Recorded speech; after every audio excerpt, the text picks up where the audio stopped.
नमस्कार दोस्तों, मैं आचार्य ध्यान आमी यहाँ अवधूत गीता सूत्र 62 पे बात कर रहे हैं। और ये सूत्र जो है, इस सूत्र में दत्तात्रेय जी अपने शिष्य को बताते हैं कि ना तो यहाँ तेरी कोई माता है, ना ही यहाँ तेरा कोई पिता है, ना ही तेरा यहाँ कोई बंधु, ना ही तेरा यहाँ कोई सखा, और ना ही तेरा पिता, ना ही तेरी पत्नी, ना ही तेरे बच्चे, ना ही तेरे कोई भी रिश्ते नाते, यहाँ कुछ भी नहीं है।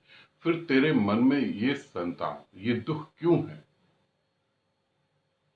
अब इस सूत्र को समझे। हमारे मन का जिंदा रहने का बेस क्या है? हम सूत्र पे थोड़ा बाद में बात करते, पहले इसे समझते हैं। हमारा मन जो जिंदा है ना। आप ये तो समझ रहे हैं आपका मन है, या यूं समझें आप ही जो हैं, आपके जीवन जीने का बेस क्या है? मेरी पत्नी, मेरे माँ बाप, मेरे भाई बहन, बच्चे, अगर इन सबको हटा दिया जाए तो फिर आपके पास क्या होगा? फिर आप किस लिए जिएंगे? तो उसी तरीके से आप इस बात को समझें। और जिनको आज आप कह रहे हैं कि मेरी पत्नी, मेरे बच्चे, कितने ही जन्मों में आपने पत्नियां बदली हैं, बच्चे बदले हैं, माँ बाप बदले हैं, भाई बहन बदले हैं, कुछ भी नहीं रहा। फिर एक नए सिरे से एक नई यात्रा। हर बार ये होता आ रहा है, हर बार ये होता आ रहा है। और हम अगले पिछले जन्मों की तो बात ही छोड़ देते हैं। इसी जन्म में जो है, इसी जन्म में कितने सारे संबंध बनते हैं और टूट जाते हैं। और जो नहीं टूटते, जिसे हम चाहते कि नहीं टूटे, उसे मौत तोड़ देती है। फिर तुम किसे अपना मान के बैठे हो? क्या सच में यहां कोई तुम्हारा अपना है? और यदि तुम्हारा अपना यहाँ पर कोई है, तो यहाँ पर ये सब चीजें जो है एक साइंटिफिक तरीके से समझना। यदि यहाँ पर तुम्हारा कोई अपना है, पत्नी, माँ बाप, बच्चे, बहन भाई, कुछ भी, तो तुम्हारा फोकस किस पे होगा? उनको खुश रखने में, उनको खुशियां देने में, उनका जीवन सफल बन जाए, इसमें होगा। फिर तुम ये कैसे जान पाओगे कि तुम कौन हो? फिर कैसे जान पाओगे? मैं ये नहीं कह रहा, दत्तात्रेय ये नहीं कह रहे कि तो अपनी पत्नी को छोड़ दो, अपने घर परिवार को छोड़ दो, बच्चों को छोड़ दो। छोड़ने के पक्ष में नहीं। जो तुमने ये मन में बना रखा है कि मेरी पत्नी, मेरे माँ बाप, मेरे बच्चे, ये भी तो हो सकता है कि हम दो जने, पति और पत्नी मिले, वो इसलिए मिले कि एक जीवन को अच्छे से जिया जाए।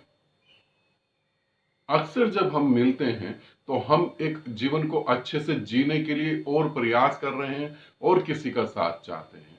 तुम यूं समझो कि तुम अपने घर से निकले किसी तीर्थ यात्रा पे। अभी तुम एयरपोर्ट पे खड़े हो, या रेलवे स्टेशन पे खड़े हो, या बस अड्डे पे खड़े हो। अचानक ही वहां कोई एक और आदमी आता है, तो वो तुमसे पूछता है कि तुम कहाँ जा रहे हो। तुम उससे बताते हो कि मैं फला फला तीर्थ पे जा रहा हूं।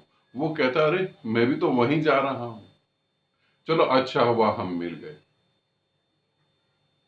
अब वो जब मिल जाता है तो तुम्हारी वो यात्रा अच्छी होती है, सुखद होती है।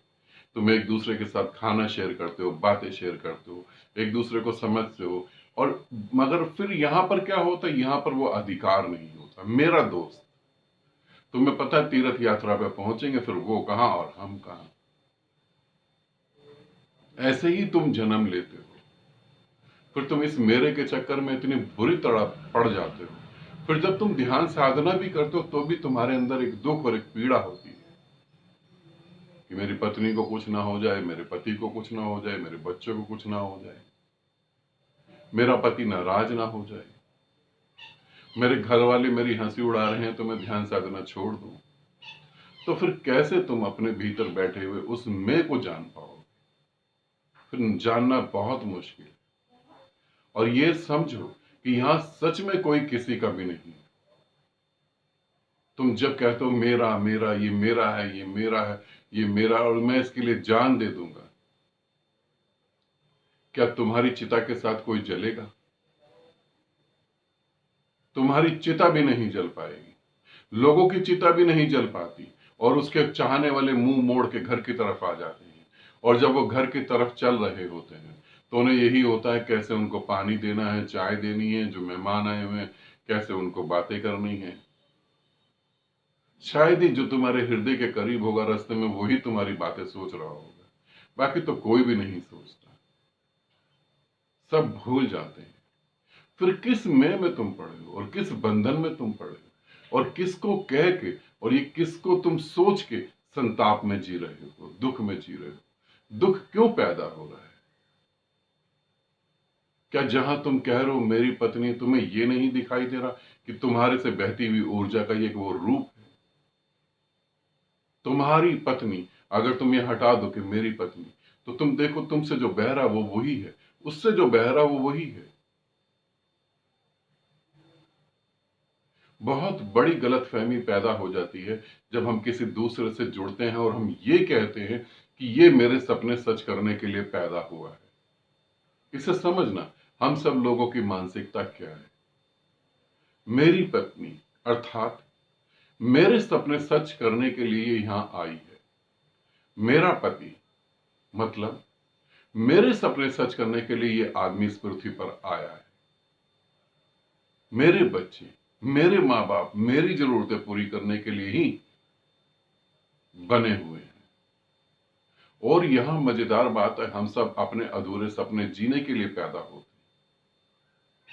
कोई हमारे सपने पूरे करने के लिए कभी भी नहीं पैदा होता, हो नहीं सकता। क्या तुम किसी के अधूरे सपने पूरे करने के लिए पैदा हुए हो?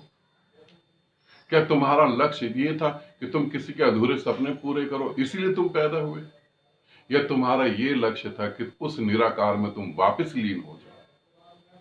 और यदि तुम्हारा लक्ष्य ये है कि तुम निराकार में लीन हो जाओ, तुम किसी के सपने कैसे पूरे कर सकते हो? तो फिर इसे भी समझो, कोई तुम्हारे सपने कैसे पूरे कर सकता है? फिर संताप किस बात का? अज्ञान के कारण तुम अपने से बिछड़ गए, तुम उस महा ऊर्जा से अलग हो गए, तुमने अपना एक अलग ही अस्तित्व बना लिया। इस सूत्र को अच्छे से समझें और फिर हम अगले सूत्र पे चलते हैं। फिर अब हम जाते हैं 63 सूत्र पे, जिसमें दत्तात्रेय जी अपने जो साधक है उसे बोलते हैं कि तेरी चेतना में जो चेतना है उसमें ना तो रात होती है ना दिन होती है, ना वो उदय होता है ना वो अस्त होता है। मतलब ना तो उसकी कभी सुबह होती है ना कभी उसकी रात होती है, ना वो कभी पैदा होता है ना वो कभी मिटता है। ठीक है। फिर जो है बुद्धिमान लोग उस शरीर की कल्पना कैसे कर सकते हैं? फिर वो बुद्धिमान लोग शरीर की कल्पना कैसे करते हैं? फिर वो उस चेतना में, उस चेतन अवस्था में शरीर की कल्पना कर सकते हैं। यहां अब वो बंधनों से एक कदम और आगे चले। यदि तुम्हारे साथ बंधन कब बंधेगा, इसे समझो। इसे समझोगे तभी सूत्र समझ पाओगे। बंधन बनाने के लिए बहुत जरूरी है पहले तुम बंधो। बंधन की जो पॉलिटिक्स है उसे समझने की कोशिश करना। बंधन की जो पॉलिटिक्स है वो कैसी है, वो राजनीति कैसी है। ठीक है। पहले तुम्हें किसी के बंधन में पड़ना पड़ेगा, फिर वो तुम्हारे बंधन में पड़ेगा। मगर यदि तुम्हें शरीर का भान नहीं हो रहा, तुम शरीर की कल्पना ही नहीं कर सकते, फिर तुम बंधन में कैसे किसी के पड़ोगे? और कोई तुम्हारे बंधन में फिर कैसे पड़े? बंधन में पड़ना और किसी के बंधन में डाल देना, ये सिर्फ अहंकार का एक तरीका है। हमारे पूरे, अगर हम प्रेम को देखें तो हमारे पूरे प्रेम का भी जो है एक तरीका है जो अहंकार को तृप्त करता है। दोनों चीजों को समझाने की कोशिश कर रहा हूं। पहले बंधन, पहले मैं किसी की तारीफ करता हूं कि तुम बहुत अच्छे हो, तुम बहुत समझदार हो, तुम ये है, तुम वो हो, और फिर मैं उसे कुछ गिफ्ट भी देता हूं कि ठीक है, वो मुझे अच्छा भी लग रहा है। अब इसके वजह से दूसरा व्यक्ति क्या रिएक्ट करेगा? दूसरा व्यक्ति मुझे गाली तो नहीं दे पाएगा, फिर वो भी थोड़ी बहुत तारीफ कर देगा, और जब वो घर चला जाएगा और मैं घर चला जाऊंगा तो फिर वो मेरे बारे में जरूर सोचेगा। यहां से बंधन चालू हो रहा है। फिर वो मेरे बारे में सोचेगा, फिर नेक्स्ट बार जैसी हम मिलेंगे तो वो फिर मेरी तारीफ करेगा, और फिर मैं जो है खुश हो जाऊंगा कि देखो इसने, इस पूरे संसार में सब लोग अगर मुझे मूर्ख कहते हैं तो एक व्यक्ति है जो मुझे समझदार कहता है। वो व्यक्ति मेरे लिए कितना महत्वपूर्ण हो गया। अब मैं अपने घर में बैठकर अपने परिवार के साथ परिवार को ना सोचकर उस व्यक्ति को सोचूंगा। यहां से बंधन का सिलसिला चालू हो गया। अब मैं उसके अहंकार को तृप्त करूंगा। वो कहेगा, मान लो कि मैं, जैसे एक लड़का है और एक लड़की है, वो डिनर पे जाते हैं या डेट पे जाते हैं, तो वहां पे वो लड़की बोलती है कि मैं ये पसंद नहीं करती, मैं लाइक नहीं करती, ऐसा खाना मुझे पसंद नहीं है। तो लड़का भी बोलेगा हाँ ठीक है, मुझे भी नहीं पसंद, हम ये खाना छोड़ देते हैं। और कई बार लड़का बोलेगा कि मुझे ऐसे कलर के कपड़े पसंद नहीं, तो लड़की बोलेगी हाँ मैं ऐसे कपड़े पहनती नहीं हूं, मैं भी छोड़ सकती हूँ इस कपड़ों को।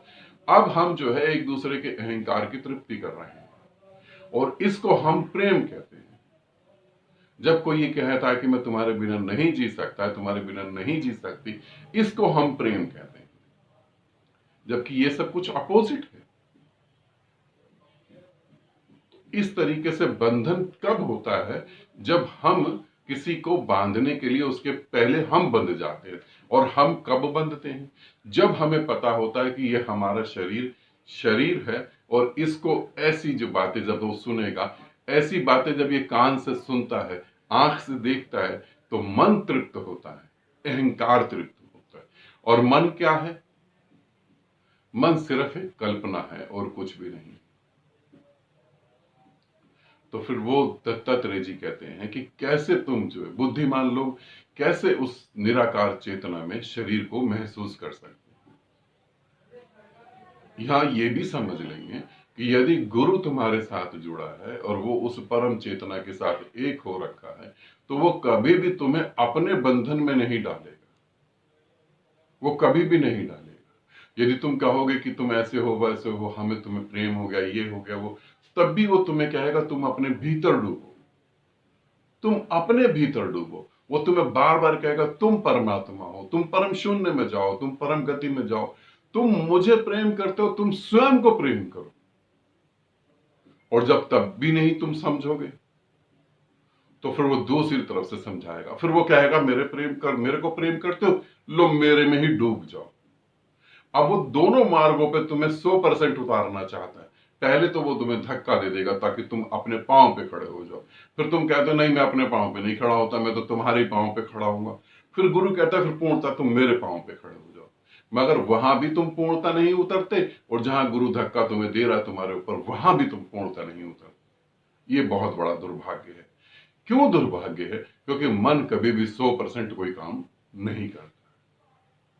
गहन से गहन प्रेम संबंध में भी जहां तुम्हारा अहंकार खो जाता है, जहां तुम मिट जाते हो, वहां भी तुम विचार रहित नहीं हो पाते हो। यदि विचार रहित होते हो तो क्षण भर के लिए होते हो। उसके बाद तुरंत कुछ ऐसे विचार आते हैं, क्या मैं अपने पार्टनर को सुख दे पाया, कि मैं अपने पार्टनर को खुश कर पाया। वहां भी जो है तुम ठहर नहीं पाते। तो 63 सूत्र को समझे, ठीक है, ये अच्छा सूत्र है। और आगे भी हम और सूत्रों को समझने की कोशिश करते हैं। आगे भी हम जो है और सूत्रों को समझते हैं, और बहुत प्यारे सूत्र हैं। आनंदित रहें, सदा खुश रहें, बहुत बहुत प्रेम आपको। आप इसे समझें तो साधना में बहुत गति कर सकते हैं, अच्छे से गति कर सकते हैं। और अगर बहुत अच्छे से इसे समझा तो फिर गति करने की जरूरत ही नहीं है। आप ही वो वहां वो महान ऊर्जा हो, आप ही सब कुछ हो, आप ही परमात्मा हो, और आपका कभी कोई बंधन हुआ ही नहीं, किसी बंधन में आप पड़े ही नहीं। ठीक है, बंधन गहरी नींद में देखा गया एक सपना है, मात्र एक सपना, और कुछ भी नहीं।